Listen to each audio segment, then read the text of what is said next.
kaibigan, magsisimula na ang ating laban! Huwag mo ko titigan ng ganyan. Tama na, bata. Baka hindi ko na mapigilan sarili ko eh. Kumanda kayo! Walang hangganan ng oras!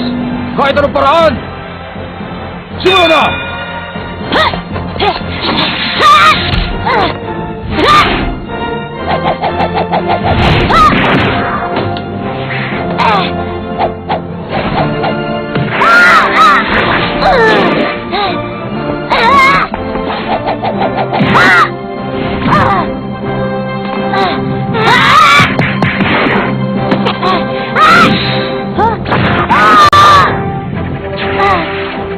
Tinamaan siya! Isang putos kay Hisoka! Susubukan ko!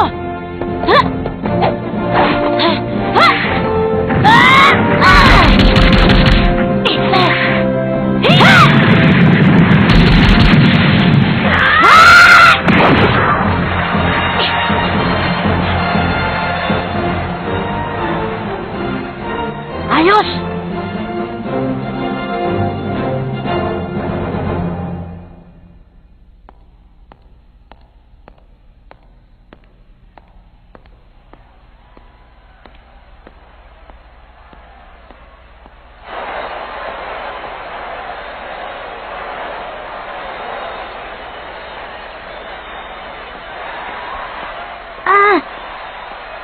Ginong Killua, ang galing na ginawa na Ginoong Gon. Lamang na sa kay Hisoka.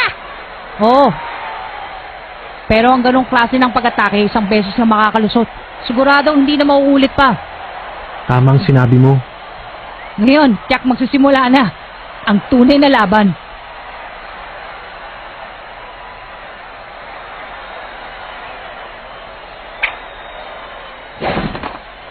Ano kayang ibig sabihin nito mga kaibigan? Hindi ko na maintindihan. Basta si Gon ay nakapagbigay na ng isang kritikal na tira. Baliktad na ang punit ng dalawang magkatunggali. Lamang nasigot sa lamang ito. Hindi ko po yata maintindihan ang naging desisyon ng ating referee kung bakit niya binigyan ng 2 puntos ang tirang yon samantalang hindi naman malubha ang lagay ni Hisoka. Tama siya. Ano yun? May iba-ibang paraan ang pagbibigay ng puntos. May referee ang tinitingnan na kung gaano kalaki ang pinsalang natamo. Ang iba ay mas mahalaga ang paraan sa pakikipaglaban. Ganun ba talaga yun? Binigyan siya ng 2 puntos dahil magaling ang naisip niyang gamitin ang sahig para makatama sa kanyang kalaban. Ganun pala yun. Teka mama, sino ka ba? Wala lang. Gaano ba kalayo ang natutunan mo sa Nen? Kasi simula ko lang. Ganun ba? Ang iyong aura ay nagmula sa pagpapalakas. Ha? Paano mo nalaman? Binibiro lang kita. Inamin mo na kagad. Nakakatawa ka talaga.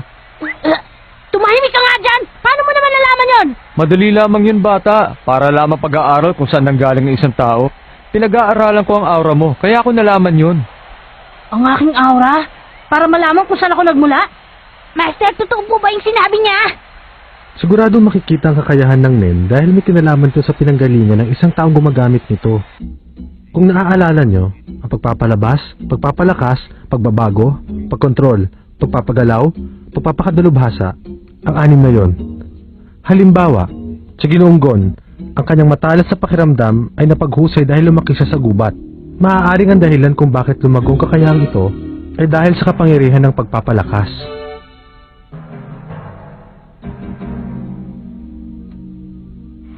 Sa madaling salita, masasabi ko ang iyong kakayahan ay isang diretsong pag-iisip.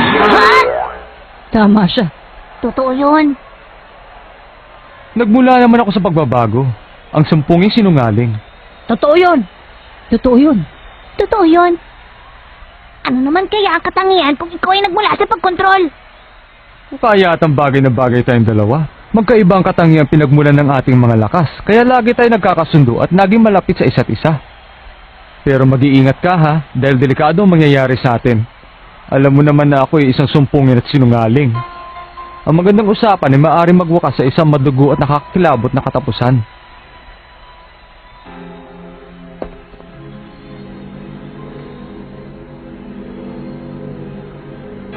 Huwag mo akong bibiguin sa paghaharap nating to ha, Gon.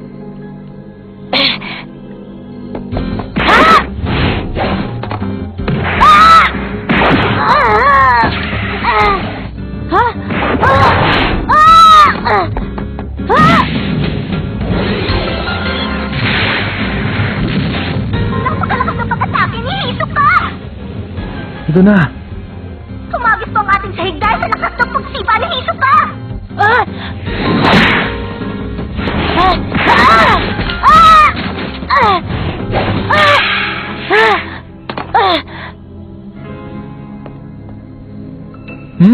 Mabilis ka rin. Kritikal na tama! 3 putos kay Hisoka! 2 kay Gon! Napakabilis ng pangyayari! Seryoso na po yata si Hisoka! Sa sunod-sunod na ginawa niya pag-atake ay parang hindi ko na yata napansin kung kailan tinamaan si Gon! Biglang nag-iba ang ihip ng hangin dito sa loob ng Koliseo! Natutuwa ako sa labang ito. Masyadong malakas ang kapangyarihan ng iyong Ren. Sa dami ng tamang tinamo niya, hiningal lang siya ng konti. O bakit? Ba't ayaw mo umatake? Ayoko nga! Nag-iisip pa ako! Masyado siyang mabilis. Kaya siyang bantayan ng mata ko, pero nahihirapan ang aking katawan. Kailangan ko gumawa ng paraan. Mas mabilis siya kaysa nung laban nila ni Castro. Oo, sa palagay ko yan na talaga ang tunay niyang bilis. Pero pa siyang ibang kapangyarihan. Oo, ang kakayahan yun. Makinig kayo, Ginong Gon, Ginong Killua. Ang videotape nito ay ang laban ni Hisoka at ni Castro. Nakarecord sa tape na ito ang lahat ng mga nangyari sa laban nilang dalawa. Ang lahat? Ibig mong sabihin, Ang kumuha ng kopyang ito ay gumamit ng Nen, may kapangyarihang kumontrol. Pati ang aura ni Hisoka ay makikita niyo sa video. aura ni Hisoka? Talaga? Paano niyo nagawang pati ang aura niya makikita dyan? Madali lang, dahil kailangan niyo ito bago niyo harapin ang inyong kalaban. Kung susugurin niyo siya na hindi niyo alam ang kanyang tunay na kakayahan, kahit sino ay hindi iyon matatawag na katapangan. Dapat ay alamin niyo kakayahan ng inyong makakalaban, tsaka kayo umisip ng paraan kung paano siya tatalunin. Subukan ninyong alamin ang kakayahan ng Nen ni Hisoka gamit ang Gyo. Opo!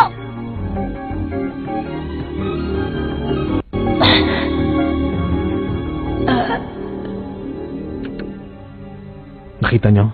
May nakita ako. Parang gasinulid na aura. Siguro 15 piraso yun. Oo. Nakakonekta sa kanyang kaliwang kamay. Papunta sa kanyang kanang kamay. Sa bara, sa lahat. Tama kayo. Paano niya kaya ginawa yun? Minsan ay napapalaki niya. Minsan din naman ay masyadong maliit. Oo nga. Nagdidikit-dikit kaya sila parang mga magnet? O kaya parang silang madidikit ng goma? Paano kaya yun?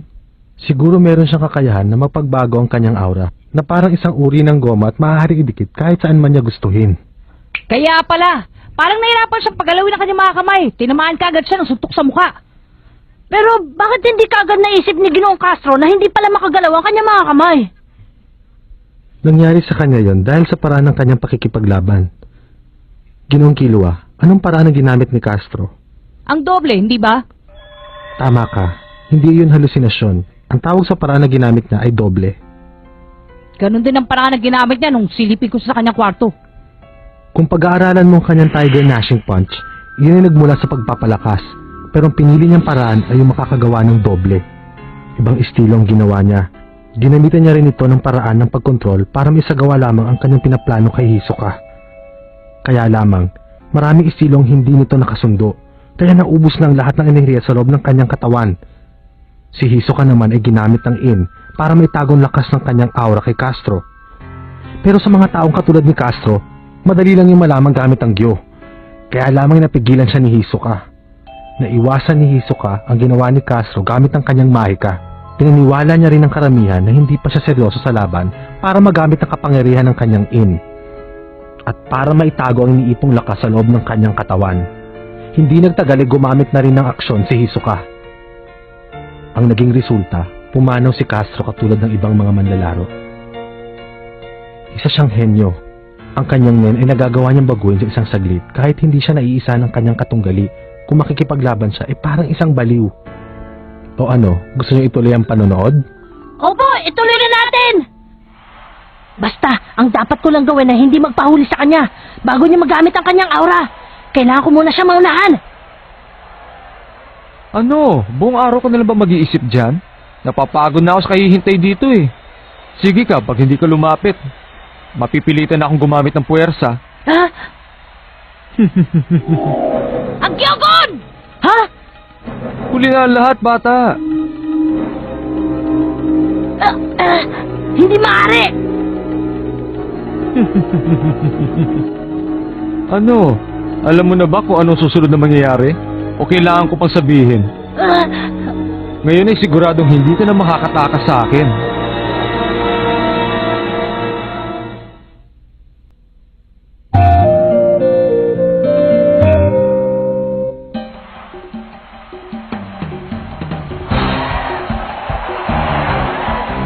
Pareho pong hindi gumagalaw ang dalawang manlalaro. Ginamit na ni Hisoka ang kapangyarihan ng kanyang in. Basta't nakakabit na yun sa kanyang kalaban, hindi na niya kailangang itago. Isa yung pagpapatunay na masyadong malaki ang tiwala niya sa kapangyarihan ng kanyang men. Ginoong Killua, kung ikaw, anong gagawin mo? Kahit anong mangyari, puputulin ko yan bago ako mamatay. Ha? Tumakbo na naman po ang manlalaro si Gon! Mukhang meron siya pinabala!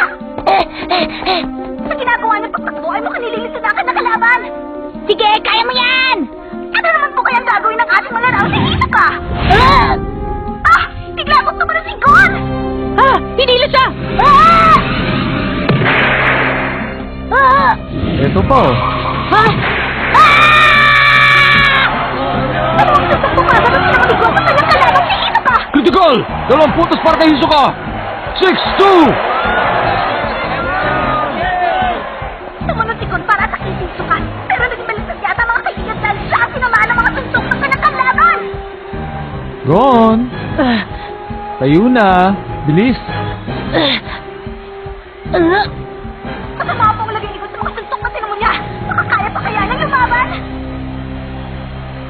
Kaya mo pa ba?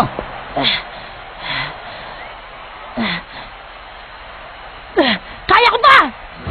Ipagpapatuloy pa ni Gon ang kanilang laban! Sige, Gon! Kaya mo yan!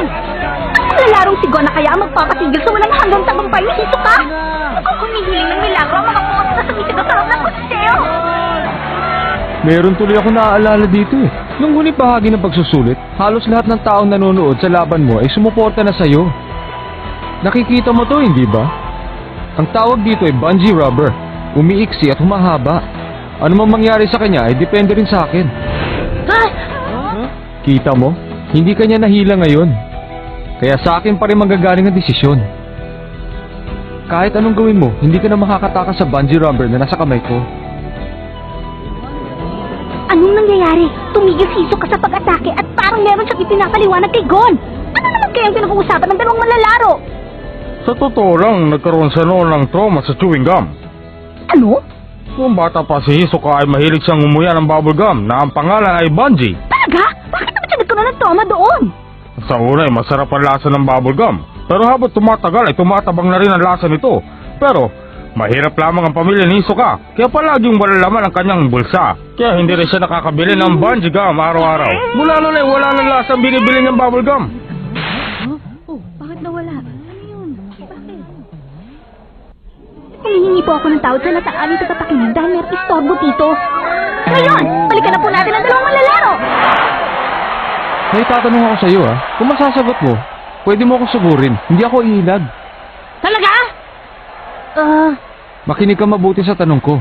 Kailan ko dinikit yung bungee gum sa leeg mo? Una, nung siniko kita? Pangalawa, nung bang sumadsad ka? Pangatlo, nung critical na tama? O ano, alin sa tatlo? Kailan? Kailan kaya yun? Pangatlo! Nung tinamaan mo ako sa dibdib! Boo! Ha? Ang sagot ay pang-apat. Habang nag-iisip ka kung anong pagsugod ang gagawin mo para manalo sa labang to. Mandaraya! Sabi ko naman sa'yo, ako'y sumpunging sinungaling, hindi ba? Dapat pala ginamit ko na agad ang Diyos sa kanya! Masyado ka kasi mabagal eh. Kung naisip mo ba naman gamitin agad ang kapangyarihan ng iyong Diyo, di naiwasan mo sana ang aura ko. Pero hindi pa rin uubra sa akin yon. Ha? Basta ginusto ko, sigurado mangyayari. Dahil ginagamit ko lang ang aking aura sa kalaban kapag hindi niya kayang sanggahin. Kadalasan, idinidikit ko yun pagkatapos ko siyang tamaan. Kaya wala na akong pakialam kung makikita mo to o hindi. Tama siya! Kung hindi ko maiiwasan ang kanyang atake, kahit makita ko pa ang kanyang aura gamit ang Diyo, ay baliwala rin! Kahit anong pagsangga ang gawin mo, madidikit na sa'yo yan. Mandaraya ka talaga, Hisoka. Kahit sa ang anggulo mo talaga tingnan, ay dihado si Ginoong Gon. Pero sa ganitong pagkakataon, makikita ko kung paano siya mag-isip at kung paanong paraan ang gagawin niya. Ito na ang oras ng pagsubok. Ay, nako. Kailangan ko nang tumigil sa kadadaldal at ituloy na ang laban. Kung hindi ako makakaiwas, susugurin kita! Ganyan na, Gon! Ganyan na!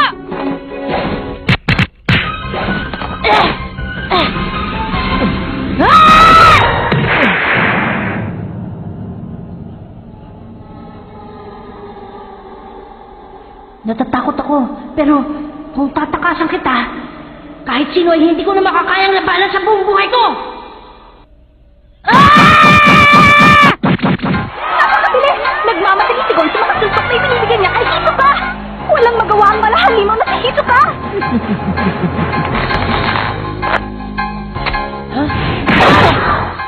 Anong nangyayari? Parang sinugod pa ni Gon ang kamay ni Hisoka para sa isamahan!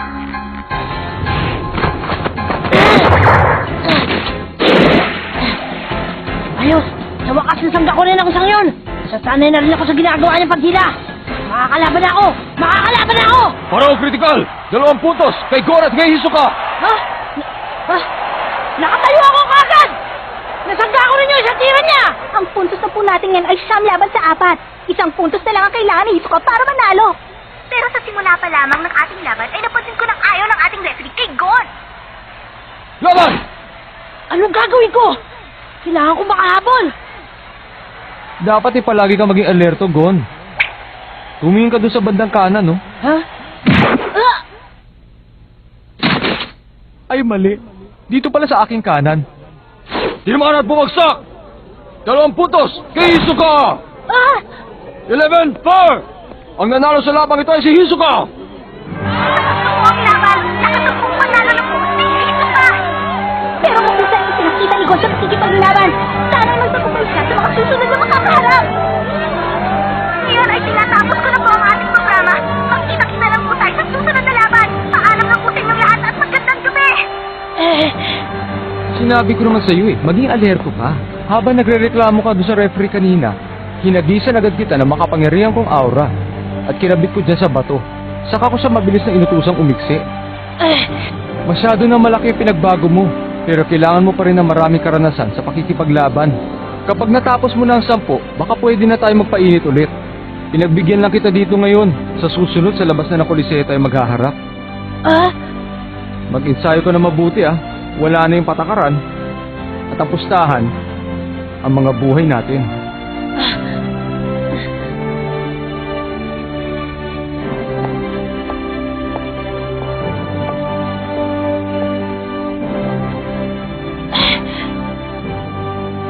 Masyado malayo, pero hindi imposibleng maabot. Kailangan ko magsanay ng gusto sa akin din nang sa gayon ay matalo ko si Hisoka. Kaya ko yun.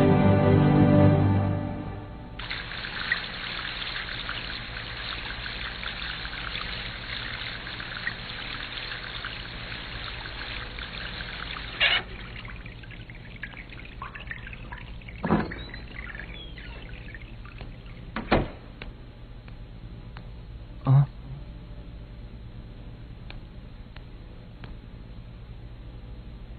Kanina ka pa ba?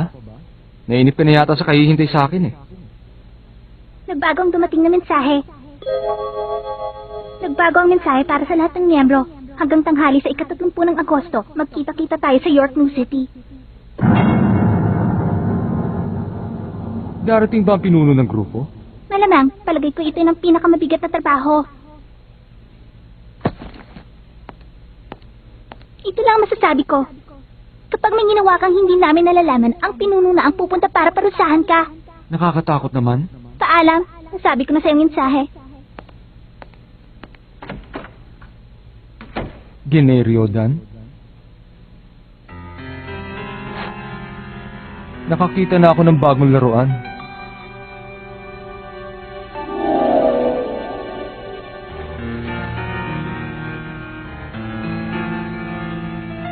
Sisimulan ko na kaya ang habulan?